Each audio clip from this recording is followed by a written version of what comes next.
Amazingly great day in Imago Day. Don your crown, put your 3 crowns in the comment and greet me in Imago Day, because in the image and likeness of God is who we are designed and created to be.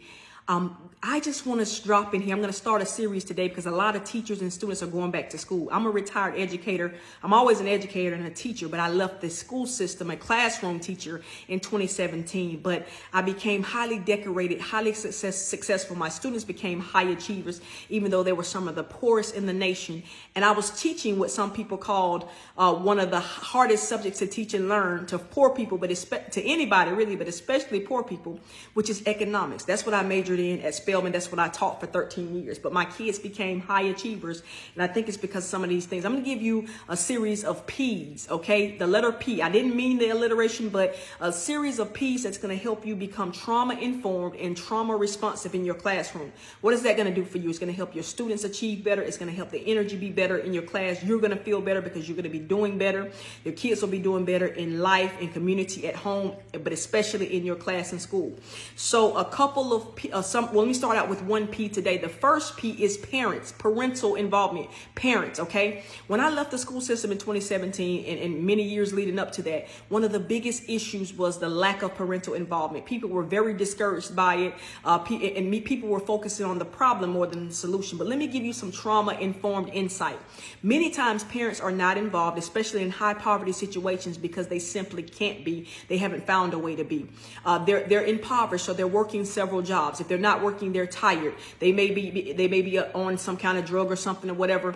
But even the parents who mean well, because they need to provide for their child, they work long hours. They're absent a lot, and then they need childcare for parental meetings. They need, they have to fix dinner, all this kind of stuff. So when you become trauma informed and trauma responsive, you realize you need to meet the parents where they are if you want them to help you serve the student. Another reason parents don't show up is because of intimidation. You might not know this, but a lot of people are very shocked to hear this. Many parents, especially in high poverty or high traumatic environments, they're intimidated by educators because most teachers have at least a bachelor's degree. You may have a doctorate degree. You may have have at least a bachelor's degree. Many of us have other degrees as well, specialist degree, master's degree. You speak well. You send home content that they may not be able to read about, not just the student's work, but things you need to communicate with them about. But a lot of parents, because they don't feel like they have adequate clothing, they can't speak well, they may have teeth missing, their hair may not be done. They know they cannot adequately provide for their children, so they're embarrassed to come to school and say, hey, listen, I'm the parent of that child that comes to school without what they need. And so because you now are trauma informed, you can deal with these people on the level. The pandemic showed us that we can reach out via Zoom. We can have different types of meetings. You can meet them on their level. You can call and encourage them or send something or have some kind of event or some kind of meeting that is conducive to helping you help them. Whether it's you provide a meal, make sure you get that meal, that the meal is at the end of the meeting, okay? You got to be poverty conscious as well, but different ways that you meet parents on their level. Guess what? When parents are better, they're gonna relate better to the children. It may decrease some of the trauma at home, the abuse, because they're frustrated, but they're gonna also help you serve. That they're gonna do things just like my children started to jump through hoops and bend over backwards when they found out I cared for them.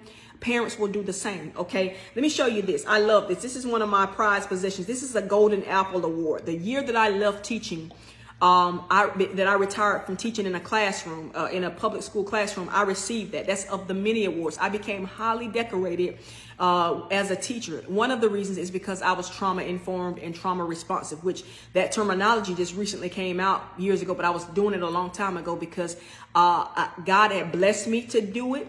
Okay, but God also, it blessed me to be a great teacher. But also, you, as a good teacher, you just learn some things and you learn to roll with the punches and change some things and modify some things.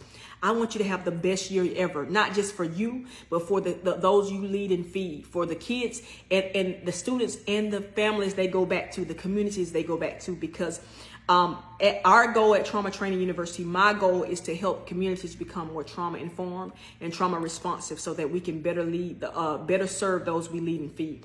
Couple resources that will help you with this. Viola Davis's book, Finding Me, very powerful about the power of education when you come from a very traumatic background. What Happened to You, by Dr. Bruce Perry and Oprah Winfrey. And then my book, Play your ace before it plays you. How to use social trauma for empowerment rather than imprisonment. All these books you can get on Amazon, but if you get mine, if you want mine, which is an easier read than, well, I'm not going to say than Viola's, but it's smaller, but it's a teacher's aspect because I'm an educator, right? Retired educator, but I'm a minister of teaching regardless. If you get my book, I'm asking you. You can do whatever you choose, but I'm asking you to DM me so that I can put your name on my list, add you to my prayer list, and also sign your copy. I want you to remember that trauma in childhood should not ruin childhood or adulthood. I love you. Have a great rest of the day and Imago Day, and I'll see you soon. If you need any more information about trauma-informed, trauma-responsive, you can DM me also on whatever platform you're watching this video. I love you, and I'll see you soon.